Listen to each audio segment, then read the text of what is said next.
Welcome to our new video with lots of excitement. In the small town of Moscow, Idaho, where the air carries whispers of the surrounding wilderness, a chilling tale begins, a tale wrapped in the dense cell phone configurations of the region.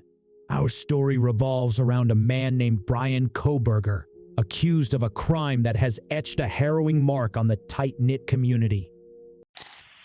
Hey, what's up, Dave? You live? Hey, what's up, man? Is this T-REV? Yes, sir. What's going on? Not much, man. I found you today. I watched your live earlier this afternoon and been watching this one. And the thing that strikes me kind of weird about all this is that I live in a college town, and I've worked with probably at least 10 Sigma Chi members. And, you know, the one thing that every single one of them I feel like has asked me is, if you were going to kill somebody, how would you get away with it? In a surprising twist, information surfaces that challenges the narrative. I debunked a crucial element of the case. We've even talked about it on our channel, the speculation that's been going on for 2 months that a podcaster named T-REV received a call from somebody that, and then it circulated the web far and wide within the true crime community that this person was likely Bryan Kohberger. After Bryan Kohberger was arrested, friends of Bryan Kohberger came forward and said, this sounds like Bryan Kohberger. Voice analysis, you can find plenty of them all over, excuse me, the YouTube and the web. It's made national news, people wondering if indeed this could possibly be Bryan Kohberger that called into T-REV's channel. Dr. John and I even discussed this, what it would mean if it was indeed Bryan Kohberger, and we weren't able to confirm it then the night we discussed it on Friday. We had to say, we are not sure, but we want to talk about this and what it means. If you were going to kill somebody, how would you get away with it? Hi, my name is Brian. Would you be able to give me a haircut tomorrow by any chance? Despite this attempt at debunking, the shadow of doubt still looms, with some people believing that the person on the show might indeed be the killer. Within hours of Kohberger's arrest, a YouTube clip from a crime podcast emerged, immediately went viral, okay? The users of the podcast were saying, hey, this is Bryan Kohberger. I didn't believe it until we interviewed someone who knew Bryan Kohberger in high school. She heard the clip and said that is definitely his voice. Now, is she a certified expert? No, but it made me take another look. Take a listen for yourself. One thing that every single one of them I feel like has asked me is, if you were going to kill somebody, how would you get away with it? Now, again, it's him talking about the murders as removed from them. The host of that podcast initially was unsure as well whether it was Bryan. Now believes it was likely him. He goes by T-REV, so we'll call him that as well, and he joins us now. Thank you very much for coming with your splendid YOLO hat on. You only live once. Good choice.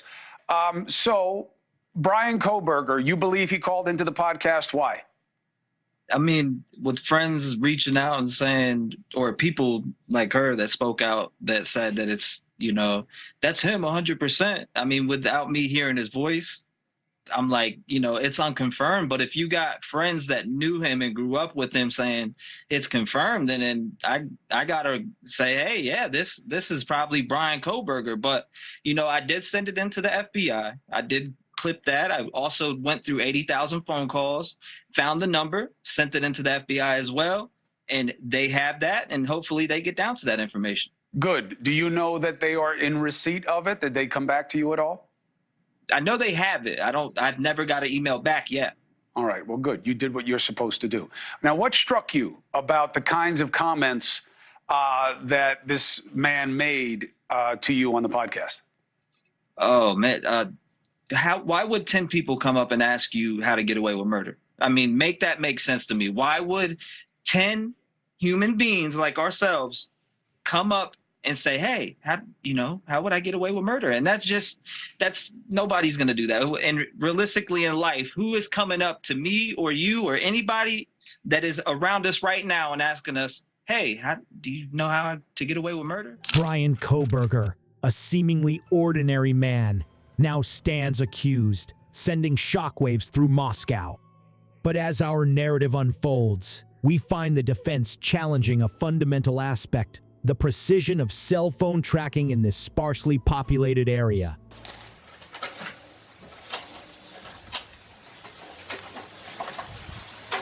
Police department, show yourself. We have a search warrant for the building.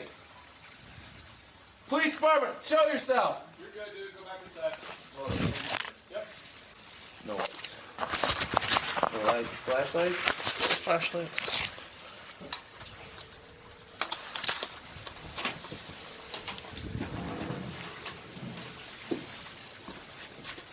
Talbot,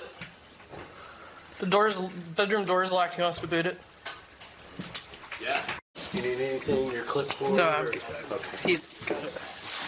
Thank you, guys. Just the one locked door? Yeah.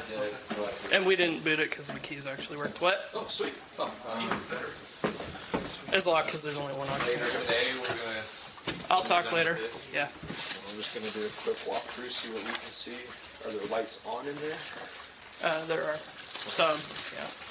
And we can turn them all on. Very sparse. Fancy computer. Really? Yes. Oh, fuck. That I wasn't expecting. Mallory's gonna be all over that. Fancy. So he was told he could do a triage here, and then once he packaged, we can't do anything until we get a warrant in Idaho for it. Correct. So he can triage it while we're still here. Cell phone tracking complexities. The defense argues that connecting a phone to a tower provides only a vague location, especially in a region where a single tower may cover vast expanses. They contend that obtaining a cell tower dump, while seemingly incriminating, doesn't definitively place Bryan Kohberger at the scene of the crime. In this vast expanse, hundreds, if not thousands, may have pinged off that tower during the same time frame. Prosecution's counter-argument. On the other side, the prosecution paints a different picture. They emphasize the significance of the phone's connection to specific towers before and after the murders. The abrupt cessation of signals during a crucial 2-hour window raises suspicion. Was Kohberger driving away from or towards the crime scene? The narrator delves into the intricacies, acknowledging the circumstantial nature of the evidence while underscoring its potential impact. Focus on the white Hyundai Elantra. As the plot thickens, attention shifts to a critical piece of the puzzle: the white Hyundai Elantra, allegedly linked to Bryan Kohberger. Surveillance footage becomes a linchpin, capturing the vehicle passing the King Road residence multiple times on the night of the murders. Hello, I am Officer Loangus. Stops being audio and video recorded. I think you know why I stopped you. You ran the red light. What actually happened was I was stuck in the middle of the intersection. Yeah, so I was behind you the whole time. Yeah. Yeah. So technically you're not supposed to enter the intersection at all for that reason, because if the light turns red, then you're stuck in the intersection, and then you run the red light. So. Yeah, where I'm from Pennsylvania, we actually don't have like crosswalks. Oh. So even if you're kind of slightly, there's a little bit more leeway as well. Like there are a few lines. Like there's one white line and there's another one in front. Like there's like a certain margin from which you can actually kind of put your vehicle, place your vehicle. Web of cell phone data and surveillance footage. A theory emerges that Bryan Kohberger might not have premeditated the crime, introducing an element of spontaneity or panic. The knife sheath left behind adds a layer of mystery, challenging the prosecution's portrayal of Kohberger as a meticulously organized perpetrator. Eyewitness testimony. The eyewitness testimony as a cherry on top. A surviving roommate, Dylan Mortensen, recounts a harrowing encounter with a masked figure on the night of the murders.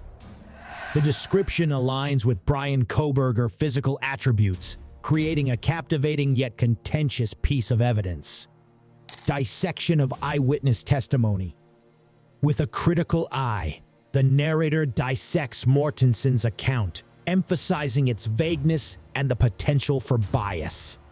The absence of a blind photo lineup raises questions about the reliability of her identification. This testimony masterfully unravels the layers, leaving the audience to ponder the strength of Mortensen's testimony in the larger tapestry of the case. In the labyrinthine web of the Bryan Kohberger case, a new chapter unfolds, a clandestine discovery rooted in the Instagram musings of Emily Alant, the confidant of Xana and girlfriend to Hunter Johnson. The narrative crescendos as Emily's Instagram post from late June surfaces, a casual poolside day immortalized with the words pool, lake, repeat. Donning the hat of an online detective takes the audience on a riveting journey, unraveling a digital tapestry that could reshape the narrative. Focus on Emily's Instagram post. The audience is guided through a Google expedition, scouring for locales near 1122 King Road.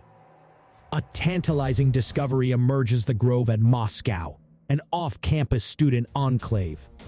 The plot thickens as parallels are drawn between Emily's June pool escapade, the July 6th pool party, and Bryan's later encroachment into the victim's vicinity come August. The prosecutor's request for Snapchats from June 29 to August 1 serves as a temporal anchor, creating an intricate mosaic of potential significance, mystery, and revelation. I invites the audience to reflect on once unbreakable bonds and sudden divergences in Emily's behavior. And then, a chilling revelation disrupts the narrative, an assertion that Bryan Kohberger's name reverberated through a spirit box before law enforcement even knew of him. Which four of the Idaho victims are here with me today? Haley. Haley! Woo! Let's say Haley. Haley. Haley. Where did this guy come from? What is the name of the person responsible? What is the name of the person responsible? What is the name of the person responsible? In the dark corners of Moscow, where cell phone signals waver and surveillance footage captures fleeting moments, the story of Bryan Kohberger unfolds, a tale of uncertainty, contested evidence, and the quest for justice. The courtroom drama awaits, where the threads of this narrative will be woven into the fabric of truth or obscured in the shadows of doubt. As the trial looms, the audience is left yearning for more revelations, eagerly anticipating the next chapter in this complex and gripping saga. Don't forget to subscribe and share your thoughts with us.